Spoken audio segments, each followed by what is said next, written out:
Let's talk about a swamp. Beastmakers absolutely astounded me as soon as it started. It is so different than anything that came before, and it stands out more than any other world in the whole game. It is not my favorite set of worlds, but a very close second. There isn't much to say in terms of level design, just know that this bowl is a dick and this key is a cool little secret? I mean, it's not too well hidden, I just like it. And the enemies with the electric sticks that are rocking out to music are just wonderful. I just don't know which version I prefer of them. The original game had this dark and mysterious atmosphere. You couldn't really see anything in the background, so it just appeared black with maybe some sort of tower behind the fog. And the bright green goop just added to the atmosphere and added some well-used color to the stage. Reignited turns the stage into a full-fledged swamp. Takes out the dark and mysterious atmosphere, but adds a buttload of detail. Like, my god, this is a beautiful swamp. The water takes a little hit though, less green, but hey, I love these lily pads. If this hub is a precursor for things to come, then I can't wait for what the real stages are like. Last note, you get to treetops right next to a giant, gorgeous tree. So Bruno tells you how beautiful his swamp is and how the Norks ruined it. In terms of his personality, as the leader of the Beastmakers, he seems kinda crazy and a little bit passionate. In both versions, he sounds like he really loves this swamp and wants to see it restored. Spyro in both versions have different kinds of responses. The original has him sound more like he doesn't care, while Reignited makes him sound more sympathetic. In terms of design, the original has him as this bigger dragon with a variety of brownish colors. Normally, I would complain about brown, but the variety on each part of his body is nice, especially the yellow eyes. The remake kept the yellow eyes and added spots on his skin, a very basic staff that truly belongs in the swamp, a necklace, and a big hat. It really prepares you for dragons that may be a little bit basic, but learned how to perfectly fit in with the environment. Quite nice, very nice.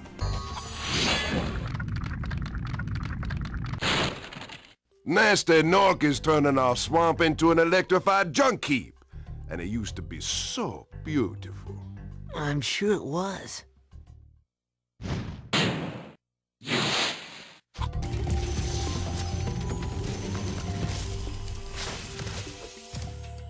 Nasty Nork is turning our swamp into an electrified junk heap. And it used to be so beautiful. I'm sure it was.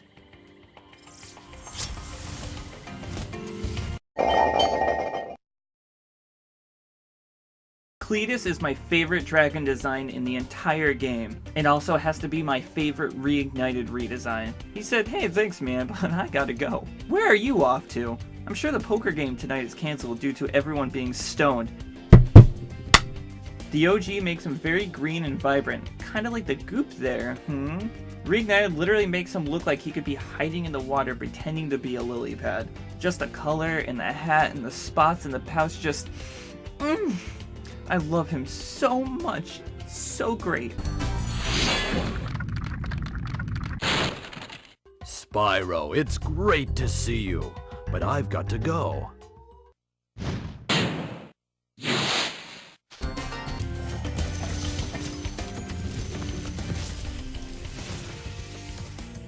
Spyro, it's great to see you, but I go.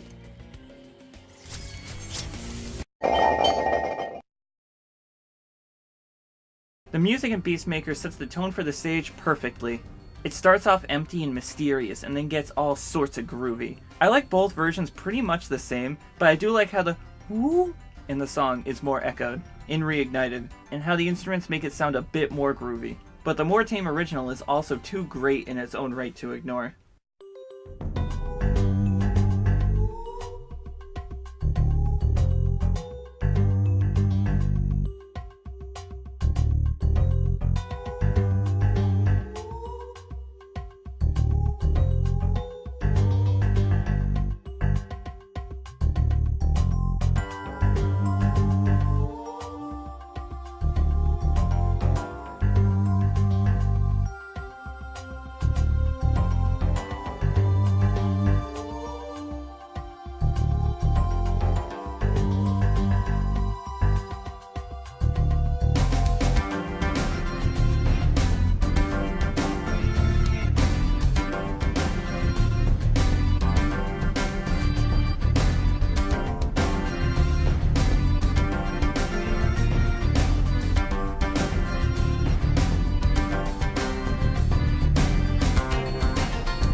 Terrace Village shares a lot of the atmosphere with the main hub. It's the same kind of swamp and both have the rockin' electrical Nork. Terrace Village also adds 2 new adorable enemies. Big purple Norks who are too rockin' to let you pass by without a little shock, and tiny Norks who surround themselves with a turret that shoot electricity out of power sockets. I wish I was that creative. The level design itself is pretty neat. Avoid the electrical floors for a little treat. There's a skill point if you manage to avoid all the electrical floors without taking damage. It's like the only difficult one in Spyro 1. But just know that the skill point will not trigger unless you get to the last room where the exit portal is. I did it flawlessly and quit the stage before I got to the room, and I never got the skill point, which forced me to replay the stage just to get it. That annoyance aside, where the hub was part of the swamp, Terrace Village is, well, a village. Most of the objects you jump on in the stage are buildings in the village. Some buildings even have rockets on the top of them, which, hey, as long as there aren't any noise complaints, I don't judge. And for the love of God, someone please tell me what the skydiving joke means, because I don't understand. The beginning of the stage branches off into a bunch of different directions, and as long as you know where you have and haven't been, it's not like a maze, it's not confusing. There is barely any backtracking in the stage. Just make sure you check all the little corners as to not miss anything, because it's quite easy in this world.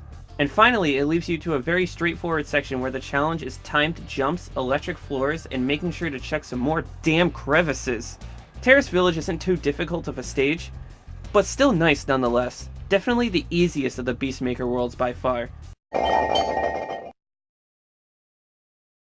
Claude tells you that Norks now know the ancient art of electricity, and that if you get hit, it hurts. Thank you. Very, very valuable knowledge.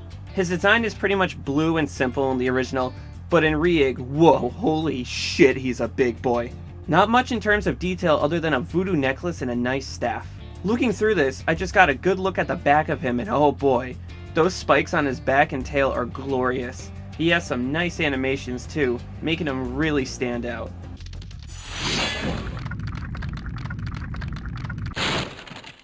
Watch out, Spyro. The Norks in these parts have discovered the power of electricity, and it really stings.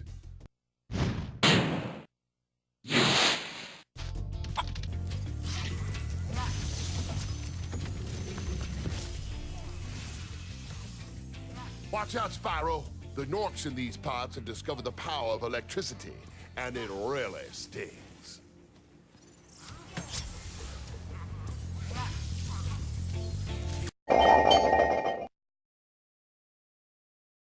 Again, another dragon that I prefer in the original game. Cyprin talks about how Spyro will be able to tell the dragons exactly what he accomplishes on his adventures, to which Spyro applies in a snarky attitude that he wanted to leave.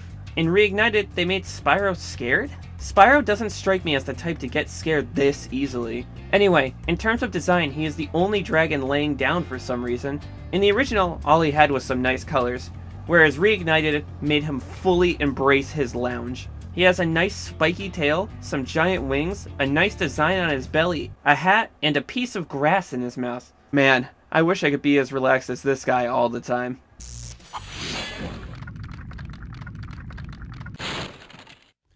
Good job, Spyro. One day you'll be able to tell all the dragons about your amazing adventures.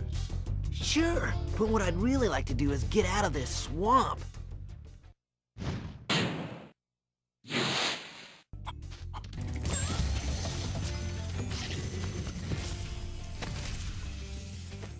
Good job, Spyro. One day you'll be able to tell all the dragons about your amazing adventures. Sure, but what I'd really like to do is get out of this swamp.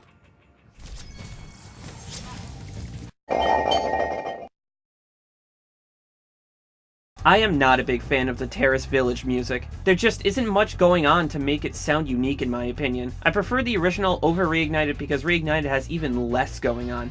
It made a soft song sound even softer. It is probably my least favorite main stage song in the game, which is something not to be said for my next stage. So let's move on after the comparison.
Misty Bog is one of the hardest stages in the game. Before we get into the meat of this stage, where is the thick fog in Reignited? With the little amount of fog they have, they might as well have called this stage slightly foggy boggy. Never mind. So the boars from the hub world make a return, as well as these terrifying, in Reignited slightly more terrifying, tree-looking things that eat you. Those can be tough, but no, the real reason this stage is hard is because of these damn attack frogs. They have such a great distance with their tongue that there is little distance from where your flame will hit them and where their tongue will hit you. Especially this damn room. There is so many enemies that, gah, I'm dead again. I'm actually dead. No, I actually love this stage a lot. It's a slightly brighter version of the homeworld with some fog impairing your view. Some notable parts are reignited in every single change it made. From this room, to this room, to this sign, and the fact that you can make the enemies hit other enemies in both versions are great. But the greatest is the fact that if you look around enough, you can actually find a pathway off the end of the stage by platforming on some buildings. Just keep an eye on your surroundings and you'll find it no problem. I know I made an argument before about how multiple paths and this whole guess which way is forward sucks, but I think it's fairly obvious where to go in Misty Bog. I wonder which way is straight, down this literal tree that I probably won't be able to jump out of, or just this small path to the left. Beastmakers has been impressing me with the quality in the stages so far. I hope the last few stages will keep up. Roscoe is freaking crazy. He really hates attack frogs. And wow, Toys for Bob, you even kept the line cold-blooded killers. I honestly thought that was gonna get censored. In the original, his animations define his craziness. He's shaking and scared and just frantic. Reignited actually makes him look physically crazy. He even has that Crash Bandicoot uneven eye syndrome. And what is his obsession with eyes? He has some on his neck and on his mailbag. Yes, he is totally the mailman for the Beastmakers. I called it. These are the Beastmakers, so I wonder if all these eyes from all these dragons actually are from beasts that they created. My god, my good lengthy boy here even has a nice lengthy stick. And look at the girth on the top. What a great stick this is, as well as a beautiful dragon. But I'll leave Roscoe to go live his mild life.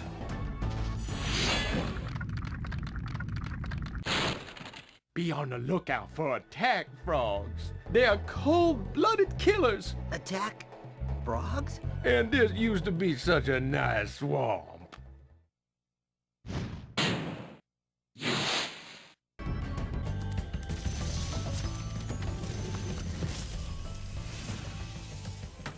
Be on the lookout for attack frogs. They are cold-blooded killers. Attack frogs? And this used to be such a nice swamp.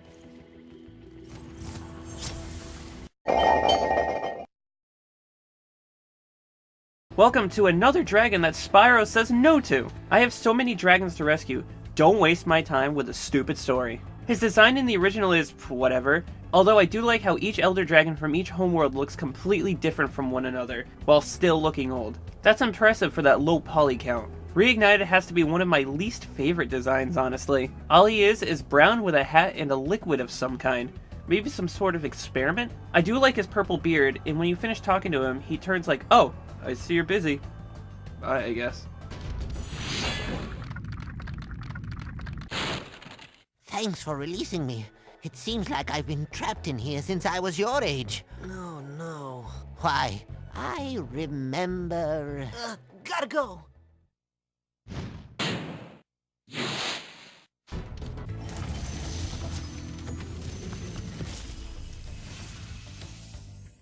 Thanks for releasing me.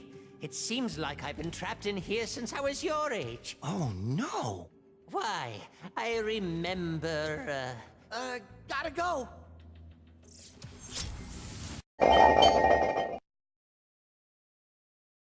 Zekas, thank you for releasing me Dragon number 7. His original design is boring and brown, and wow, all Beastmaker dragons look exactly the same. Reignited has him as, whoa, is that a weasel? What a weird face and wings and slithery body, and is this a snail on his head? He is so weird, but I love him.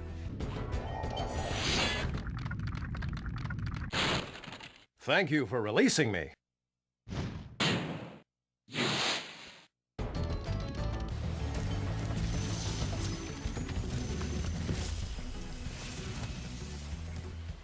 thank you for releasing me.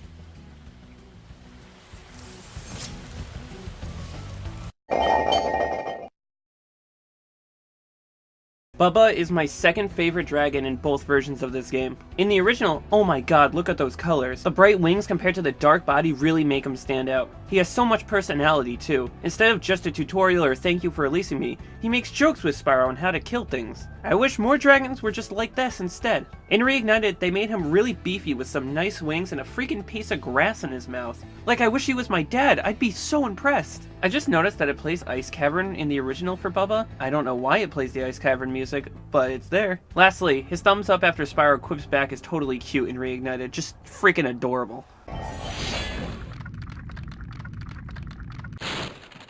I'll tell you what to do with those creatures. Smash them, Spyro! Stamp them out and squish them and squash them! How about charge them and flame them? We are dragons after all.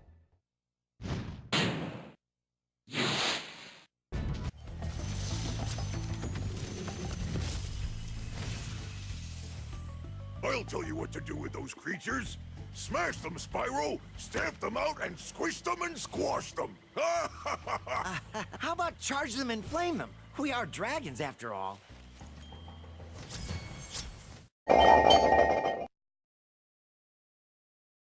You might recognize this music from later on, because this music is actually just a remix of the end credits theme, except a bit more heavy on the bass. I like both versions equally, but I do like how the Reignited version sounds more tropical.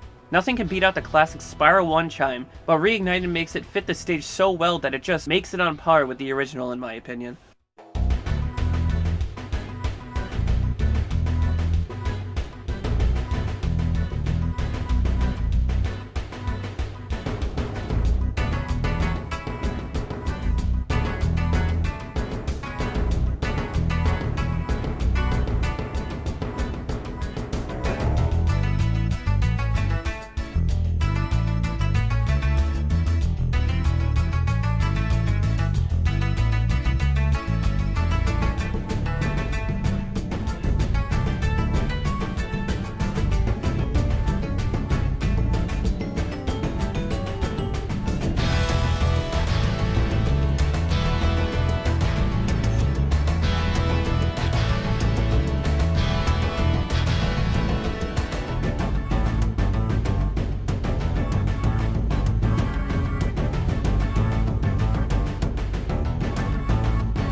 Finally, a flight stage with a kind of different theme. This whole flight level feels like a Nork fortress that you are putting out of commission. I mean, kinda sorta. It also is the hardest, and to some, the most annoying flight level. Just follow my advice and start with the boats and follow them up with this stream, get arches as you go, then juggle planes and chests. That is the easiest way for me to complete this flight level. I actually find Wild Flight to be quite fun. The flight stages so far have been pretty simple, so a challenge is quite welcome. Even though it doesn't fit with the Peacemaker world theme. But, I still think it's cool. So again, not a huge fan of flight music here, but Wild Flight probably has the best flight song in the game. It's nice and upbeat and even gets a little softer before coming right back. Both versions are equally good and put different emphasis on different instruments. It really makes two songs that are for the same stage sound completely unique in their own way, which is something I wish every song in the game had, but unfortunately it doesn't.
So I have a love-hate relationship with treetops. In one hand, holy shit, look at this environment. We are far above the trees and we are jumping between them as the stage. The trees are even hollowed out to become the environment. And what else would you fight on trees than a bunch of monkeys? Okay, anyway, stage-wise, it is awesome that you have all of these supercharged segments that branch together to get you to a very far away place. And it's even better that the egg thief, who have no eggs anymore, weird name, actually show you the way to go for each segment. Just please, for the love of God, keep track of them or you're in for a bad time. So my biggest problem in this stage is that backtracking is ungodly. So you start this supercharge and find this spot. You collect everything and find out, shit, now I have to replay the stage to get there again. In 2 separate times in the stage this happens, and you have to go and backtrack to the entire stage just to get back to where you were to do the real supercharge segment. That's a lot of time used, and that's not even mentioning how many mess-ups you'll have forcing you to start over anyway. The easiest way to beat the stage is just die a bunch of times, really, forcing you to go back to your last dragon for a much faster experience. That is my only issue in the stage, and it's quite a big one, but other than that, I love everything else about this stage. Looks great, feels great, just don't like the backtracking and bullshit. Isaac is really cool. I think I have a soft spot for the green dragons. He tells us that, hey, you can go far with the supercharge. Oh, I didn't know that, thank you very much. In the original, he is a big dragon with a very murky green color to him, almost like swamp water, and the red of his wings really pop next to the green. For Reignited, they took away his more tough appearance for a more slim one, giving him a flat tail, a staff with some sort of moon on it. I mean, I'd like to think it's the moon, since the moon is a prominent part of the background of treetops. Beautiful coloration, especially on the hands and wings, and again come out the eyeballs, except this time on Isaac's wrist. I mean, I know they are beastmakers and the eyes could just be failed experiments or future experiments, but it's still strange. Wait, in a world called beastmakers, we never get to see the beasts that they create. Huh.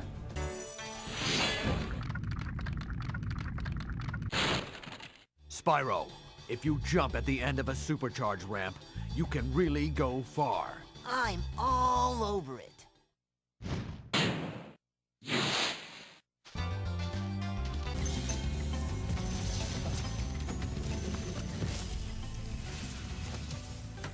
Spyro, if you jump at the end of a supercharge ramp, you can really go far.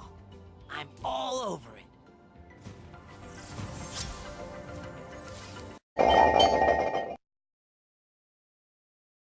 Lyle tells us that connecting supercharges help. I wonder if the supercharge is the key to beating this stage. In the original, Lyle's a little bit fatter than Isaac, but still sports that beautiful green color. In Reignited, he has green spots on top of his already green skin, some cool horns, and a bomb of some sort in his hand. I really like his horns that are perfect for supercharge and another flat tail. I wonder why the Treetops dragons have tails like this. It's super unique and definitely helps them stand out. Greetings, Spyro. For an amazing tour of the treetops, don't just stop at one supercharge.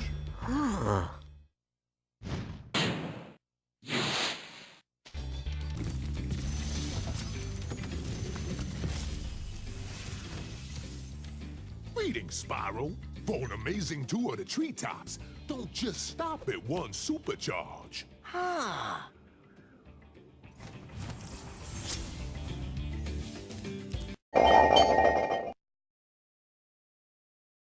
Jed is probably in my top 10 dragons in terms of character interaction. It's literally him saying, wow, you did good getting here, kid, and Spyro saying, yeah, we'll go jump in a lake. He's probably the weakest dragon design-wise in the whole original version of this stage just because he isn't green. And oh boy, do I like my green. In Reignited, I always thought the face was a little derpy. I mean, he doesn't even really have a snoot, but I've grown to like it.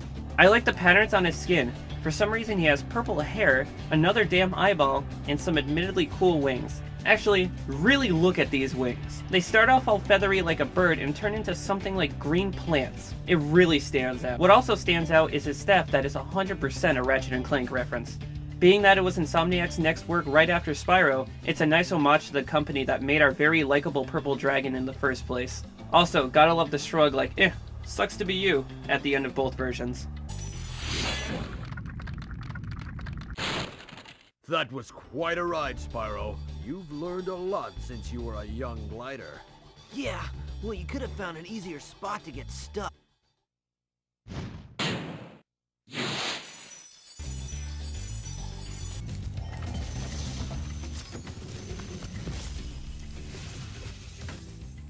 That was quite a ride, Spyro. You learned a lot since you were a young glider. Yeah, well, you could have found an easier spot to get stuck.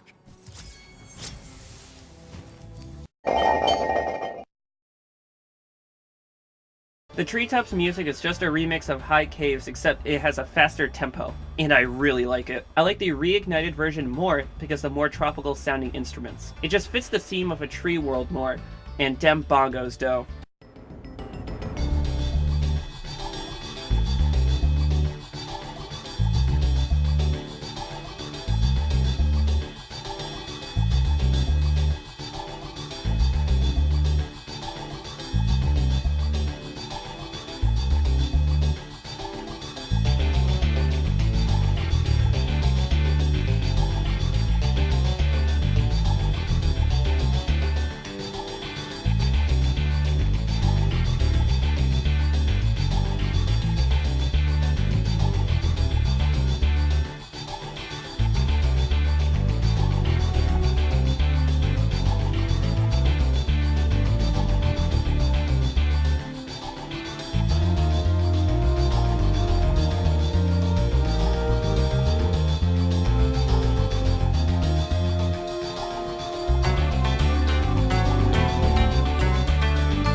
Metalhead is a very simple stage with a beautiful background. The only place I would say of note other than the boss is the area down by the broken gate which houses a key. I can't imagine how long this took me to find on my first playthrough, but oh boy, it's a cool little secret. Just make sure you jump on these houses afterward for maximum reward. The enemies, who I will dub as not Metalhead, are monkeys from the treetop stage, except the small ones are kicked at you, and they wear metal armor. I am very sad to say that the grunts from the original game are not in Reignited. Those iconic They are so iconic in the original. Metalhead himself is probably the hardest boss in the game, especially in Reignited where you need to beat him without getting hit for a skill point. You dumb mohawk asshole. You just destroy his nodes and then destroy him. Make sure you check about both areas you fight him in for more gems, especially behind the waterfall and yet another cool little secret.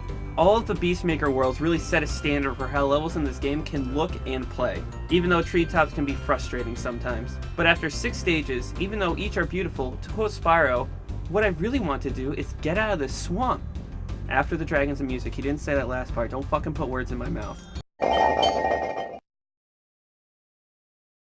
I know this is a meme for me at this point, but Siddiqui probably really was one of the dragons I was most looking forward to seeing when Reignited was announced. Siddiqui tells you about Metalhead and how you need to destroy his power supplies. His design in the original made him come off as powerful. He's another dragon who walks on all fours, and he is the most prominently purple dragon in the whole game. Because of this, I always thought that him and Spyro were more than strangers. Maybe a deeper connection Spyro didn't know about. Reignited kind of puts a damper on those thoughts though. He is definitely a Beastmaker dragon. I won't let what I wanted him to be ruin the good design he actually is. The purple and gold of his body work nicely off each other, and he has a pretty nice staff.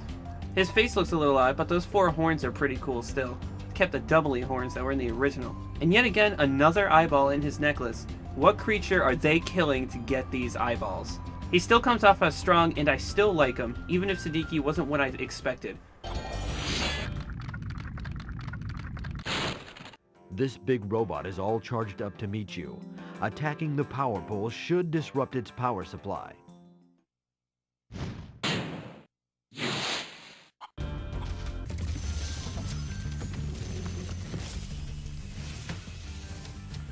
Metalhead is all charged up to meet you. Attacking the power pole should disrupt his power supply.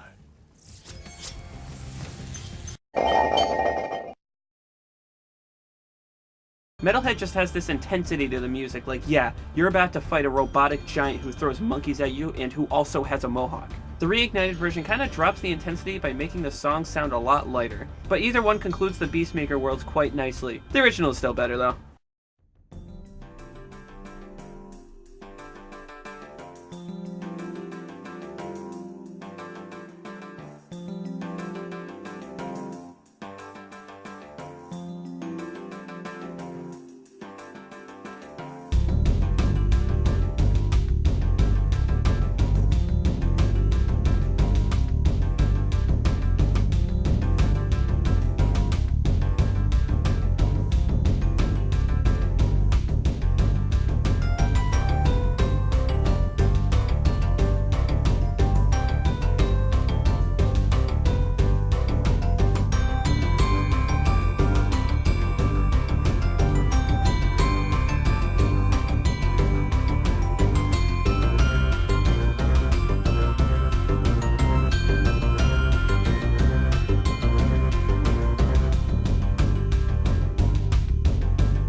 What a scary place, right? A terrifying, scary place. But next up is the dreams. The game of my dreams, the world of my dreams, the levels of my dreams, and the Spyro of my dreams. Whenever that comes out, hopefully not long, we'll get to it. At some point. Promise. Bye.